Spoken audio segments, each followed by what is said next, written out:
sekalian semuanya, Shalom. Apa kabarnya? Ya, senang sekali boleh berjumpa kembali dengan Bapak Ibu, baik yang ada di ruangan Zoom ini maupun di YouTube channel dari Gereja BMC New York. Baik yang sudah malam hari di Indonesia dan sekitarnya maupun yang masih pagi hari di Amerika, saya mengucapkan semangat pagi ya. Kepada semuanya semangat pagi. Baik, yang pertama saya mau menyampaikan terima kasih kepada Saudara William Rainer dan tim daripada multimedia Gereja BMC New York yang dengan setia selalu mempersembahkan ibadah secara virtual. Nah, mungkin Bapak, Ibu, Saudara sekalian tidak tahu ya, di balik layar ini maka tim multimedia ini 1 jam sebelum ibadah sudah siap semuanya, ya, cek sana sini, kemudian tes sana sini untuk mempersiapkan ibadah sehingga kita bisa mengikuti ibadah virtual pada hari ini. Sekali lagi terima kasih pada William Rainer dan timnya, ya. Dan kemudian yang kedua, Bapak Ibu sekalian, kami baru mendapat kabar dari gereja yang kita biasa pakai di 471092 Street. Kita harapkan di minggu pertama nanti bulan Februari kita sudah dapat memakai gedungnya kembali. Tapi mari kita terus berdoa, biarlah nanti bagaimana campur tangan Tuhan, ya. Sementara kalau Bapak Ibu mendapatkan informasi gedung atau tempat yang bisa kita pakai di daerah Amherst dan sekitarnya, tolong beritahukan kepada kami atau tim daripada Gereja BMC New York. Siapa tahu kita bisa segera pindah di tempat yang baru, ya. Baik Bapak Ibu sekalian, hari ini kita akan kembali melanjutkan topik kita, The Helper. Ya, satu-satunya penolong di dalam hidup kita adalah Roh Kudus. Nah, Bapak Ibu sekalian, tema kita di tahun 2022 ini adalah The Year of Anointing. Ayat firman Tuhan yang diambil adalah dari Mazmur pasal 20 ayat yang ke-7. Saya akan membacakannya bersama-sama dengan Bapak Ibu sekalian 2-3. Sekarang aku tahu bahwa Tuhan memberi kemenangan kepada orang yang diurapinya dan menjawabnya dari sorganya yang kudus dengan kemenangan yang gilang gemilang oleh tangan kanannya. Nah, perhatikan yang di stabilo ini, Bapak Ibu sekalian, bahwa Tuhan memberi kemenangan kepada orang yang diurapinya, bukan kemenangan yang biasa-biasa, tetapi kemenangan yang gilang gemilang.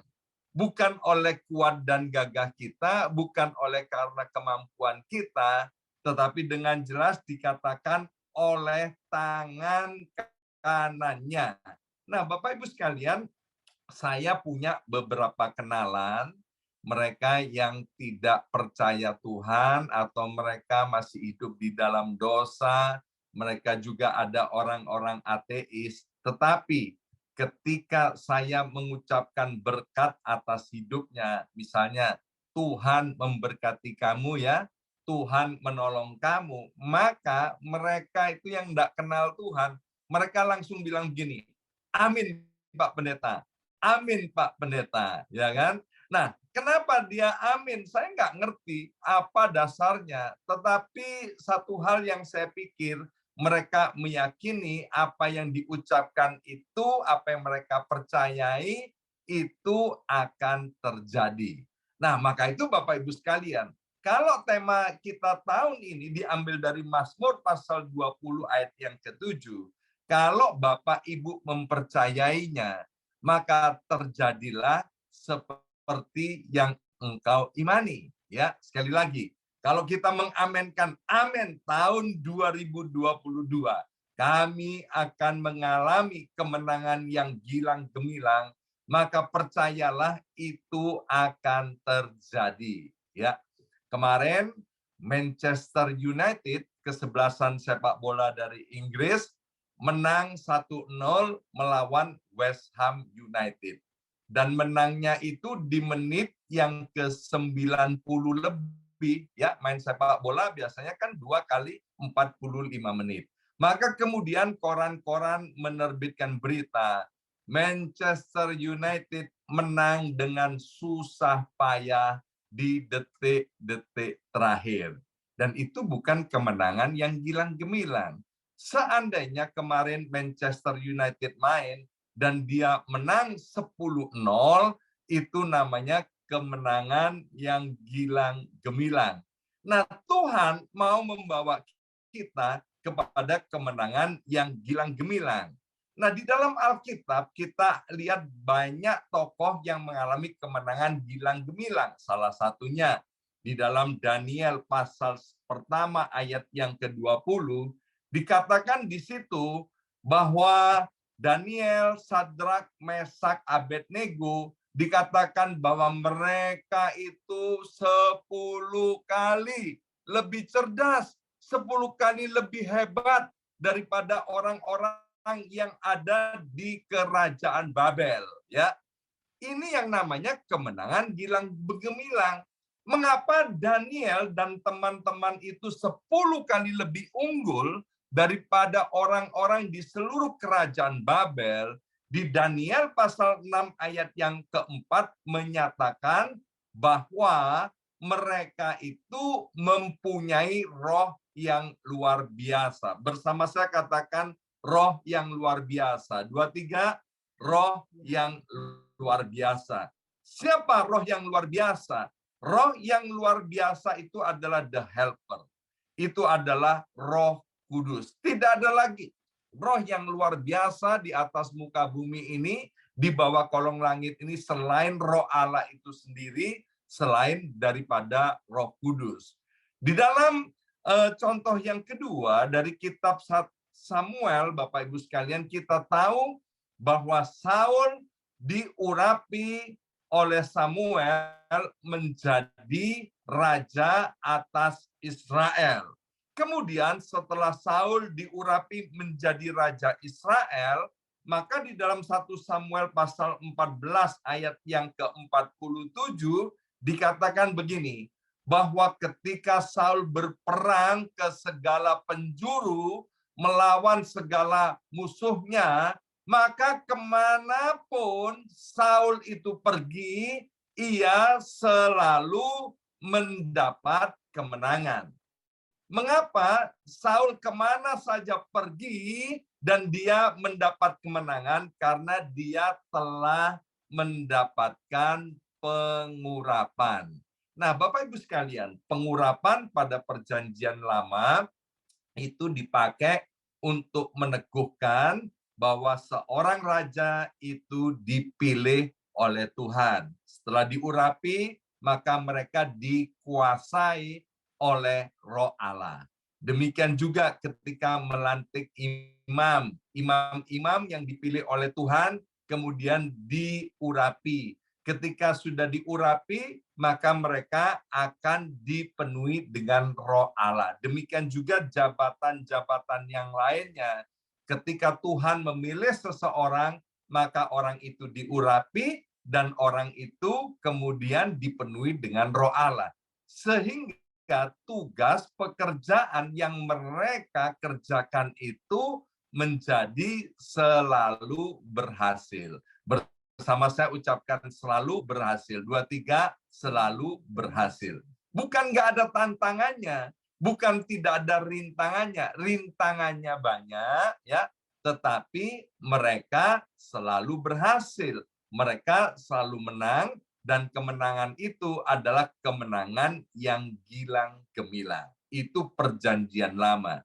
Nah, kita yang hidup di dalam perjanjian baru, bukankah kita semua yang percaya kepada Yesus Kristus sebagai satu-satunya Tuhan dan Juru Selamat pribadi kita, kita ini diangkat sebagai anak-anak Allah. Kita diberi hak dan kuasa sebagai anak-anak Allah. Dan di dalam 1 Petrus pasal yang kedua, ayat yang ke-9, selain kita diangkat sebagai anak-anak Allah, di sini ditegaskan bahwa kita ini adalah imam-imamnya Tuhan juga. Kita ini adalah raja yang sudah dipilih oleh Tuhan sendiri, menjadi kepunyaan Tuhan Allah sendiri. Jadi Bapak Ibu sekalian, dimanapun kita berada hari ini, di ruangan Zoom ini, di YouTube channel ini, baik yang ada di Amerika Serikat maupun yang ada di Indonesia, ketika kita menjadi orang yang percaya kepada Tuhan Yesus, artinya kita ini adalah orang-orang yang diurapi. Arti daripada Kristus itu sendiri adalah pribadi yang diurapi. Jadi kita semua milik Kristus, kita adalah orang-orang yang diurapi. Kita ini dipenuhi dengan Roh Allah, dan Roh Allah itulah yang akan memberikan kepada kita kemenangan demi kemenangan. Salah satu hal yang membedakan antara orang percaya dengan orang yang tidak percaya atau belum percaya kepada Tuhan adalah pengurapan. Bersama saya katakan pengurapan. 2, 3, pengurapan. Kita jemaat Tuhan yang tergabung di gereja BMC ini tentu tidak asing dengan istilah pengurapan. Karena setiap hari Kamis pertama kita dilayani oleh gembala senior kita, Bapak Pendeta Lukas Kusuma, dalam acara doa pengurapan. Ini untuk terus mengingatkan kita bahwa kita ini sudah dipilih oleh Tuhan, diurapi oleh Tuhan, dan dipenuhi dengan Roh Allah, sehingga hidup kita ini akan mengalami kemenangan yang gilang gemilang. Nah, Yohanes 14 ayat 16 sampai dengan ayat yang ke-17, di mana ayat ini menjadi ayat kita sepanjang bulan Februari ini, dikatakan bahwa Ia, yaitu Allah Bapa, akan memberikan kepada setiap kita seorang penolong. Dan penolong itu Ia akan menyertai kita bukan kadang-kadang, tapi dikatakan ayat ke-16 ini bahwa penolong itu akan menyertai kita selama-lamanya. Ayat yang ke-17 menegaskan kembali bahwa penolong itu adalah Roh kebenaran, atau Roh Allah, atau Roh yang luar biasa, atau yang disebut dengan Roh Kudus. Nah, kemudian di dalam Roma pasal 8 ayat 26 ditegaskan lagi, Bapak Ibu sekalian, bahwa penolong itu untuk apa? Demikian juga dikatakan bahwa Roh itu, yaitu Roh Kudus, penolong itu, Roh luar biasa itu, akan membantu kita dalam kelemahan kita.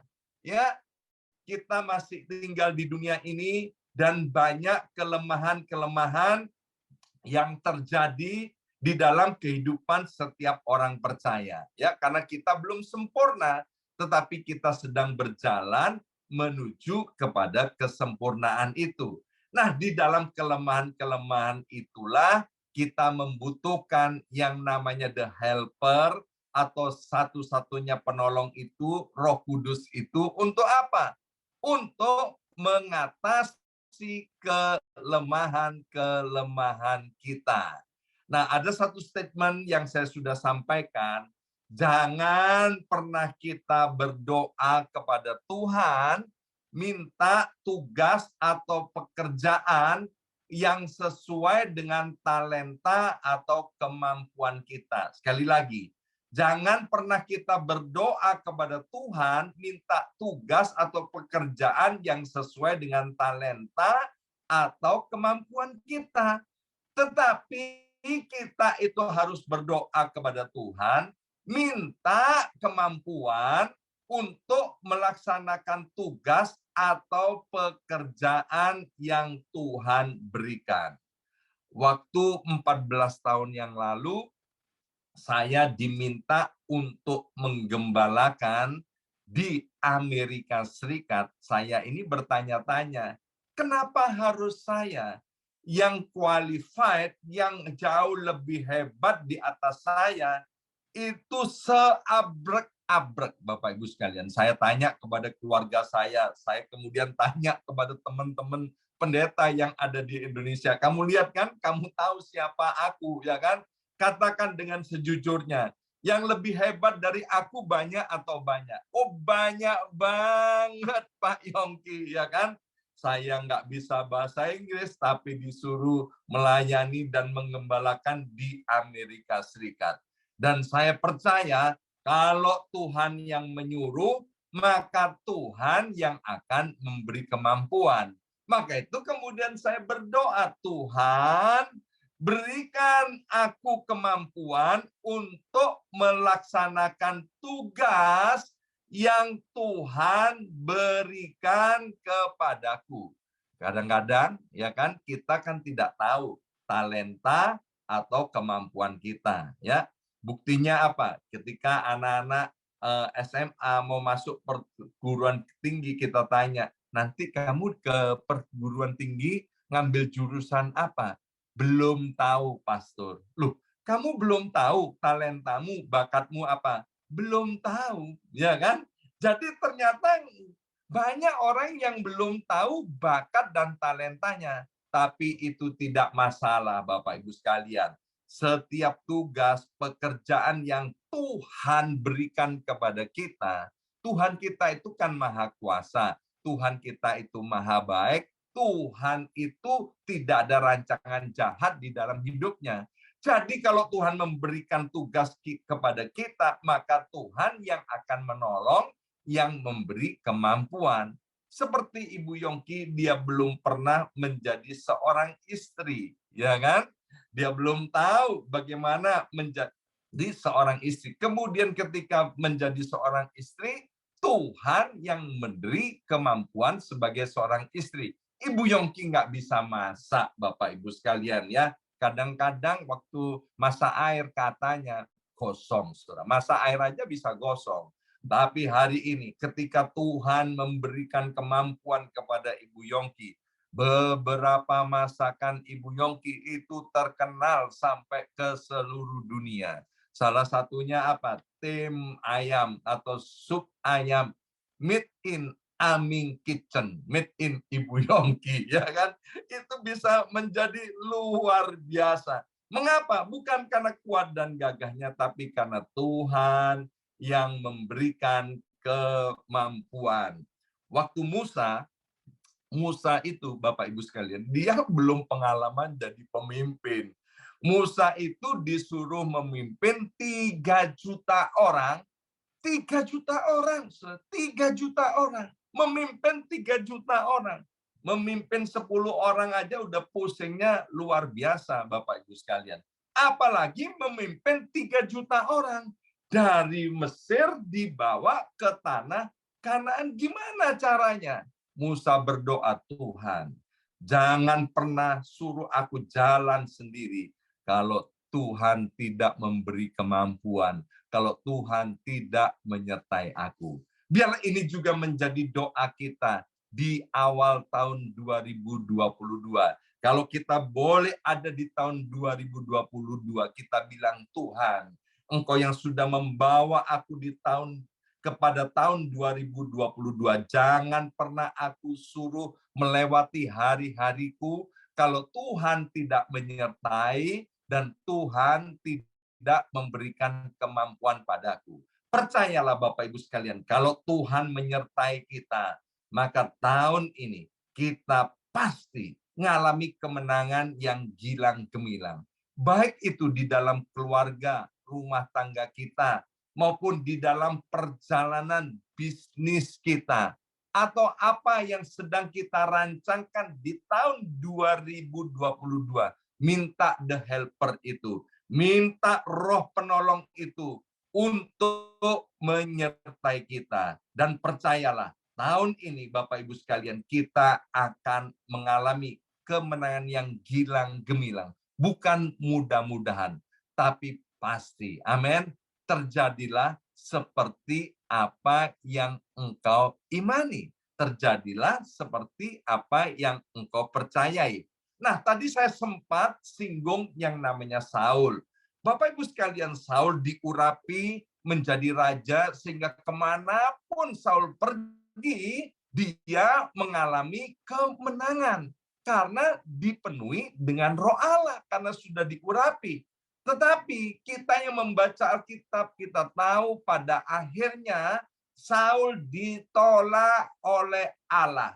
Mengapa? Kita akan belajar dari kesalahan Saul, dan biarlah kesalahan Saul ini jangan kita ulangi. Yang pertama, kesalahan Saul setelah diurapi oleh Tuhan menjadi raja, maka Saul itu minder. Bersama saya katakan minder. 2, 3, minder. Ya, nanti Bapak Ibu bisa baca di ayat-ayat yang tertulis di layar ini. Saya tidak akan membacakan bagi Bapak Ibu sekalian. Nah, Saul itu kan sudah dipilih, diurapi menjadi raja, tapi mindernya masalah. Ya, seperti ada beberapa orang yang saya kenal sebagai anak Tuhan, tapi masih minderan, ya. Minder itu bukan datangnya dari Tuhan. Bayangkan Saul itu, ya, Saul itu dikatakan seorang yang gagah. Dia itu paling gagah yang ada di Israel. Dia adalah pemuda yang paling gagah, tinggi, besar, dan tampan.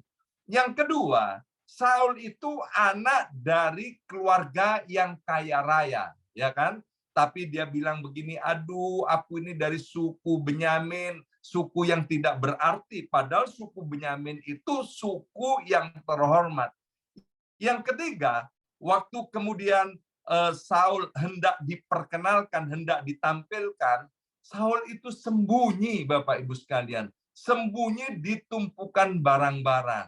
Jadi Saul itu mindernya luar biasa. Ingat, orang yang minder itu artinya orang yang meremehkan Tuhan, orang yang tidak percaya bahwa Roh Allah itu sudah ada di dalam dirinya.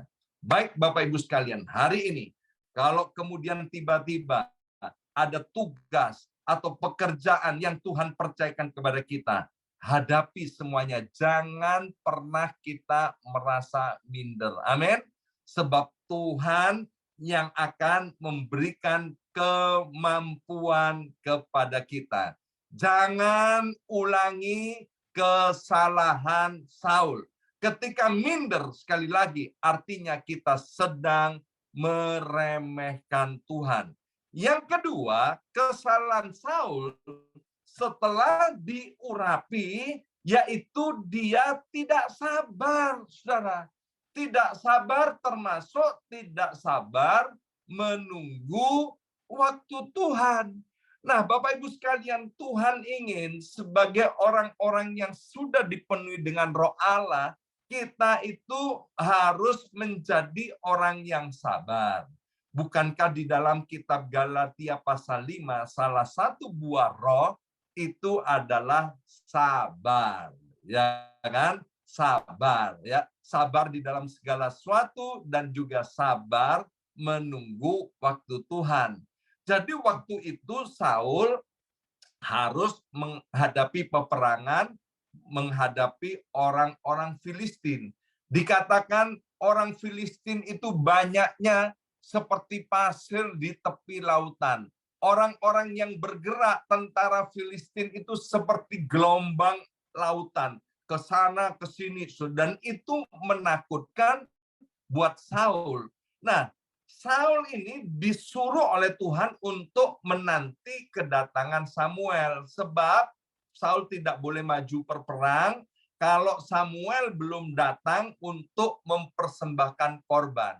Kemudian ditunggu oleh Saul sampai hari ke-7, kok Samuel nggak datang-datang ya. Maka akhirnya Saul membakar mezbah korban bakaran sendiri, dan kemudian Saul pergi berperang. Jadi Saul tidak sabar. Setelah Saul pergi mempersembahkan korban, tidak lama kemudian Samuel datang. Dan Samuel bilang gini, Tuhan telah menolak engkau menjadi raja Israel karena kamu ini nggak sabar, ya. Maka itu Bapak Ibu sekalian, ayo jadi orang itu harus sabar. Kalau masih pacaran, belum saatnya tidur bersama, sabar. Amin. Sebab ketika kita tidak sabar, maka hal-hal yang tidak baik itu yang akan kita raih, yang akan kita terima. Seperti Saul, saudara. Dia tidak sabar dan juga tidak sabar menunggu waktu Tuhan. Saul, meskipun dia tidak sabar, dia mengalami kemenangan, Bapak Ibu sekalian, ya. Jadi ada orang-orang yang kemudian tidak sabar, mengandalkan kekuatan sendiri, dan kemudian diberkati oleh Tuhan. Saya tidak heran. Karena di Alkitab juga sudah menuliskan seperti itu. Tapi kalau kita sabar, menunggu waktu Tuhan, menunggu pertolongan Tuhan, hasilnya akan berbeda. Dan yang terakhir, kesalahan Saul adalah Saul itu tidak setia kepada Tuhan. Nanti Bapak Ibu bisa baca dari 1 Samuel pasal 15 ayat yang ketiga sampai dengan ayat yang ke-11. Kesetiaan kepada Tuhan itu harus dibuktikan dengan ketaatan akan firman Tuhan. Jadi Saul yang sudah dipenuhi dengan Roh Allah karena diurapi oleh Tuhan, waktu itu Tuhan memberikan perintah dan masih memberi kesempatan kepada Saul untuk menumpas orang-orang Amalek, ya, karena orang-orang Amalek pernah menghalang-halangi perjalanan orang Israel dari Mesir ke tanah Kanaan. Maka Tuhan berikhtiar untuk memusnahkan dan membinasakan semua orang-orang Amalek, mulai raja sampai dengan hewan-hewan, semuanya harus ditumpas, tidak boleh ada yang disisakan. Tapi kemudian apa yang dikerjakan oleh Saul? Semuanya ditumpas kecuali raja orang Amalek yang namanya Agag. Kecuali lembu-lembu yang tambun-tambun itu tidak dimusnahkan oleh Saul. Dan Tuhan lagi-lagi berbicara melalui Samuel. Saul, Saul, kamu sudah bertindak bodoh. Wong disuruh musnahkan semua, kok masih ada disisakan. Artinya, setia kepada Tuhan dibuktikan dengan ketaatan akan firman Tuhan. Dan ketaatan itu adalah 100%. Bukan ketaatan 90%, bukan ketaatan 99%, tapi ketaatan 100%. Seperti orang-orang bertanya kepada Tuhan Yesus, Tuhan Yesus, apakah aku harus memberikan persepuluhan? Tuhan Yesus berkata, yang satu harus dilakukan, yang lain tidak boleh diabaikan. Kita mentaati firman Tuhan bukan karena kuat gagah kita, tapi oleh karena pertolongan daripada Roh Kudus. Jadi Tuhan mau kita harus menjadi orang-orang yang setia di tahun 2022 ini. Dan dibuktikan kesetiaan itu dengan ketaatan akan firman Tuhan. Jadi pesan Tuhan pada hari ini untuk setiap kita adalah karena kita telah diurapi oleh Tuhan dan karena Roh Kudus itu menolong kita, maka jangan lagi di antara kita menjadi orang yang suka minder. Jadilah orang yang percaya diri, jadilah orang yang sabar, termasuk sabar menunggu waktu Tuhan. Orang yang setia kepada Tuhan, kesetiaan kepada Tuhan itu dibuktikan dengan taat akan firman-Nya. Maka percayalah, di tahun 2022 kita akan mengalami kemenangan yang gilang gemilang. Amin.